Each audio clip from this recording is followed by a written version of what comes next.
Ukraine के Avdiivka में तबाही और बर्बादी के आंकड़े ने बाखमुत को भी पीछे छोड़ दिया है। यहां बाखमुत से भी बड़ा संहार हुआ है और अब बाखमुत की तरह ही यहां रूस का कब्जा होने वाला है। हथियारों की भारी कमी और रूस के ताबड़तोड़ प्रहार ने यूक्रेन के सैनिकों को पीछे हटने पर मजबूर कर दिया है। रूस की सेना ने तीन तरफ से घेरकर यूक्रेनी फौज पर हमला किया, जिसकी वजह से यूक्रेनी फौज की सप्लाई लाइन भी कट गई। अब यूक्रेनी फौज वापस लौट रही है और ज़ेलेंस्की हार टालने के लिए नाटो देशों से जल्द हथियार देने की गुहार लगा रहे हैं।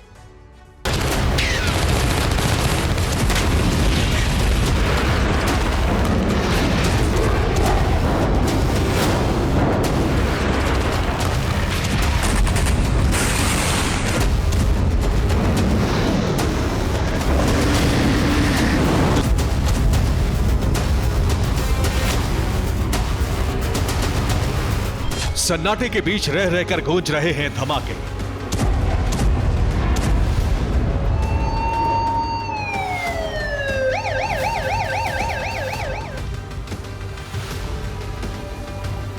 कभी फाइटर जेट की गड़गड़ाहट तो कभी टैंकों की आवाज।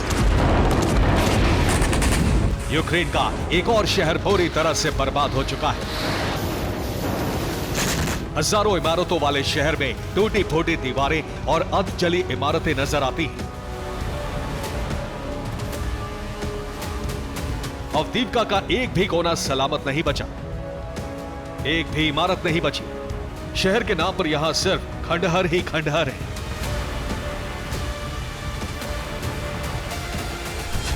एक भी इंच जमीन ऐसी नहीं जहां बारूद की कालिख नहीं दिखती हो। ये यूक्रेन का अवदीव्का है। तस्वीरें मारियोपोल और बाखमुत की याद दिला रही हैं। कहानी और अंजाम भी बहुत कुछ वैसा ही है। रूस की सेना अवदीव्का में जीत से चंद कदम दूर है। यूक्रेन के सैनिक अवदीव्का से हारकर वापस लौट रहे हैं। अवदीव्का में रहने वाले लोगों ने बहुत पहले इस शहर को छोड़ दिया था। अवदीव्का में अब कोई भी इलाका रहने लायक नहीं बचा है।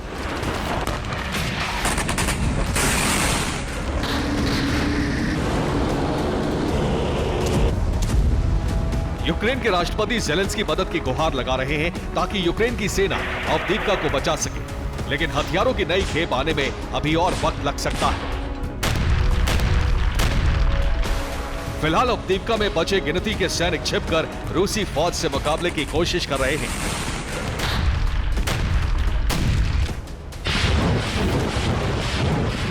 अमेरिकी मीडिया रिपोर्ट के मुताबिक यूक्रेन के सैनिक अवदीव्का से वापस लौट रहे हैं। हथियारों की कमी के चलते अवदीव्का में यूक्रेन कभी भी सरेंडर कर सकता है। रिपोर्ट के मुताबिक यूक्रेनी सैनिक अवदीव्का में चारों तरफ से घिर चुके हैं।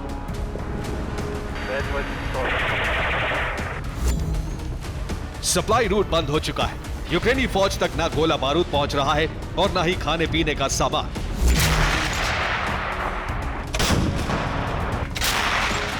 ऐसे में यूक्रेनी सेना के लिए अवदीव्का में डटे रहना बेहद मुश्किल है। हालांकि एक रिपोर्ट में दावा किया गया है कि यूक्रेनी सेना ने एक नया रास्ता तलाश लिया है। यूक्रेन की सेना ने एक रिजर्व रूट का सहारा लिया है। रिजर्व रूट से सप्लाई की जगह वापसी हो रही है। यूक्रेन के सैनिक रिजर्व रूट से नया मोर्चा बनाने की कोशिश में हैं। रूस अवदीव्का पर कब्जे के लिए इतना जोर क्यों लगा रहा है और क्यों यहां मारियोपोल जैसे हालात बनने के आसार हैं, ये आपको बताते हैं।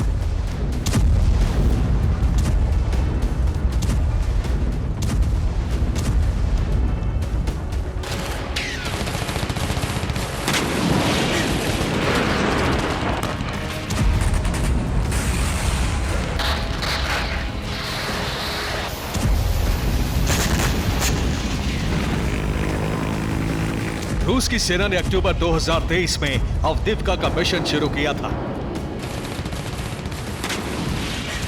डोनेट्स्क को सुरक्षित बनाने के लिए रूस की आर्मी इस इलाके पर कब्जे की कोशिश में थी। रूस ने अवदीव्का में पूरी ताकत से हमला किया था। 50,000 सैनिकों को मिशन में लगाया गया था। आर्मर्ड बटालियन और टैंकों की भारी तैनाती की गई। बाखमुत को 3 तरफ से घेरने की रणनीति बनी। सप्लाई लाइन काटकर 3 तरफ से हमला किया गया। रूस की आर्मी ने यहां भी बाखमुत का फॉर्मूला चला और ऑपरेशन मीट ग्राइंडर की तरह ही यूक्रेन की सेना को घेरने की रणनीति भी।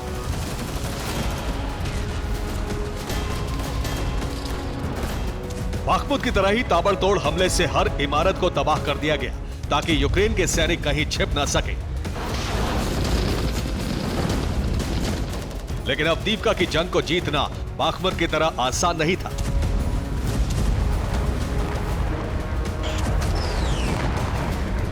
अवदीव्का में यूक्रेनी फौज के कई बंकर हैं। बंकर में हथियारों का बहुत बड़ा स्टॉक है। बंकर हवाई या आर्टिलरी प्रहार से सैनिकों की सुरक्षा करता है।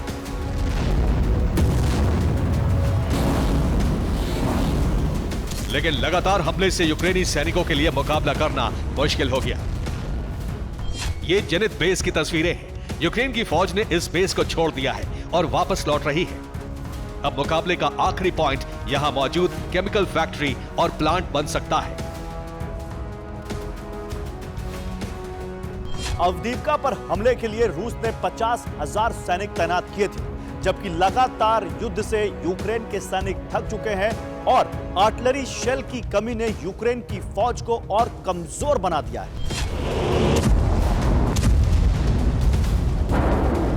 यूक्रेन की सेना और रूस की फौज के बीच कई जगहों पर स्ट्रीट फाइट चल रही है।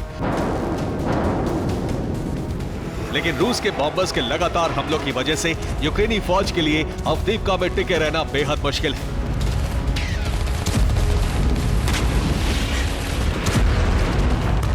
हालांकि यूक्रेन के नए आर्मी चीफ अब भी दावा कर रहे हैं कि यूक्रेन की सेना मजबूत पोजीशन बनाने में कामयाब होगी, लेकिन कैसे, इसका खुलासा नहीं किया गया। अवदीव्का में बढ़त बनाने के साथ साथ रूस ने डोनेस्क में भी हमला तेज कर दिया है। दक्षिण डोनेस्क में 14 ठिकानों पर हवाई हमला किया गया। फाइटर जेट और ड्रोन से यूक्रेनी मोर्चों में भी तबाही की गई। यूक्रेन के हथियार गोदाम और इलेक्ट्रॉनिक वॉर स्टेशन नष्ट हो गए। अवदीव्का में यूक्रेनी सेना के कमजोर पड़ते ही अब तैयारी डोनेस्क में यूक्रेनी सैनिकों को खदेड़ने की है।